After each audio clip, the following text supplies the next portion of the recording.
పచ్చని ఆ పల్లెలో ఇప్పుడు విషాద ఛాయలు అలముకున్నాయి. తమ భవిష్యత్తు ఏమవబోతుందన్న ఆందోళన. ఓ పెద్ద రెడ్డి గారు వచ్చి కాస్త ఎక్కువ ధరకు పొలాలు కొంటుంటే ఎందుకో అనుకుని అమాయకంగా అమ్మారు. ఇప్పుడు ఆ పొలాల్లోనే విషం చిమ్మే కెమికల్ ఫ్యాక్టరీ కడుతున్నారని తెలిసి లబోదిబోమంటున్నారు.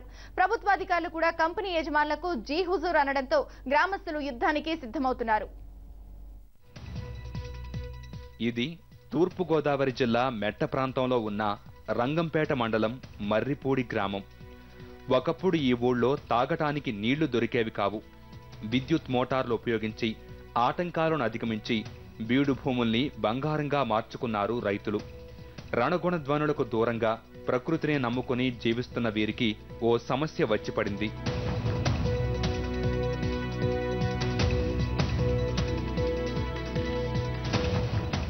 గత డిసెంబర్లో కాకినాడ నుంచి ఈ గ్రామానికి ఓ రెడ్డిగారు వచ్చారు. వ్యవసాయం కోసం భూములు కావాలని అడిగారు. మార్కెట్ రేటు కంటే 1 లక్ష ఎక్కువ ఇస్తామని ఆశ చూపి పేద రైతుల దగ్గర నుంచి 30 ఎకరాలకు పైనే కొన్నారు. ఆ తర్వాత Shri Venkateswara fertilizers and chemicals పేరుతో ఇక్కడ ఫ్యాక్టరీ పెట్టడానికి హైదరాబాద్లోని ఇన్స్పెక్టర్ ఆఫ్ ఫ్యాక్టరీస్ కు సింగిల్ విండోలో దరఖాస్తు చేసేశారు. అక్కడ నుంచి పంచాయతీ కార్యాలయానికి లెటర్ వచ్చాక కానీ గ్రామస్తులకు విషయం అర్థం కాలేదు. దీంతో అభిప్రాయ సేకరణకు వచ్చిన అధికారుల్ని అడ్డుకున్నారు. పచ్చటి పొలాల్లో చిచ్చు పెట్టొద్దంటూ ప్రభుత్వానికి లేఖ రాశారు. మేము చిన్నప్పటి నుంచి ఇక్కడే బతుకుతున్నాం, ఇక్కడే ఇలా ఉన్నాం. ఇది కూడా బతకకుండా చేద్దారమ్మా మీరు చేయండి అంతే. ఫ్యాక్టరీ కట్టినా పళ్ళు కాదు తెలియదండి. వ్యవసాయాలకంటే మేము ఇచ్చాం. అంతా బాగానే ఉందనుకున్న సమయంలోనే మళ్లీ గ్రామ సభ జరిగినట్టు, అందులో గ్రామస్తులు అంగీకరించినట్టు అధికారులు వారం లోపలే మరో తీర్మానం రాసేశారు. ఈ విషయం తెలియని గ్రామస్తులు పొలంలో ఫ్యాక్టరీ పనులు మొదలవటం చూసి షాక్ అయ్యారు. వెంటనే పనుల్ని అడ్డుకున్నారు. దీంతో ఇరు వర్గాల మధ్య ఘర్షణ జరిగింది. దీంతో ఫ్యాక్టరీ నిర్మాణానికి అడ్డు తగులుతున్నారంటూ కొంతమందిపై కేసులు కూడా పెట్టారు.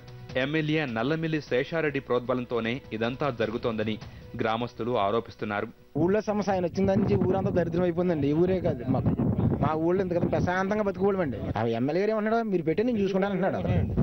ఇది ఎవడైతే ఎదురు తిరుగుతాడో ఆయన కేసు పెట్టేయండి నేను చూసుకుంటాను అని ఆయన చెప్పేటప్పుడు వీళ్ళు పెట్టినాకి మా ఫ్యాక్టరీ కడతాం వస్తానండి. ఊరి సవాల మంది కట్టుకోవాలండి. నేను ఫ్యాక్టరీ ఎట్టు పరిస్థితులు కట్టినా కుదరదండి. ఇక్కడ ఇంత జరుగుతున్న ఫ్యాక్టరీ యజమానుడు మాత్రం తెర వెనుక నుంచి బయటకు రావటం లేదు. మొత్తం వ్యవహారాన్నంతా బ్రోకర్లు, ఏజెంట్ల ద్వారానే నడిపిస్తున్నారు. మరోవైపు జిల్లా అధికారులు కూడా ఈ విషయంతో తమకేమీ సంబంధం లేదంటున్నారు. ఈ గొడవ పడలేక స్థానిక గ్రామ పంచాయతీ సెక్రటరీ దీర్ఘకాలిక సెలవుపై వెళ్లిపోయింది. రైతులు, గ్రామస్తులు సైట్లో ఉండగానే ఫ్యాక్టరీ యజమానులు తమ ఏజెంట్ను రంగంలోకి దింపారు. ఈ లోపలే కాకినాడలో ఉన్న ఫ్యాక్టరీ యజమానులు ఫోన్ల మీద ఫోన్లు చేసి సమాచారం తెలుసుకుంటూ కాసేపు హడావిడి చేశారు. వచ్చిన వారెవరో తెలుసుకో, వారి సంగతి చూస్తామంటూ ఫోన్లోనే బెదిరింపులకు దిగారు. అయితే సైట్లో ఉన్న జనాన్ని చూసి ఏజెంట్ ఏమీ చేయలేక చల్లగా జారుకున్నాడు.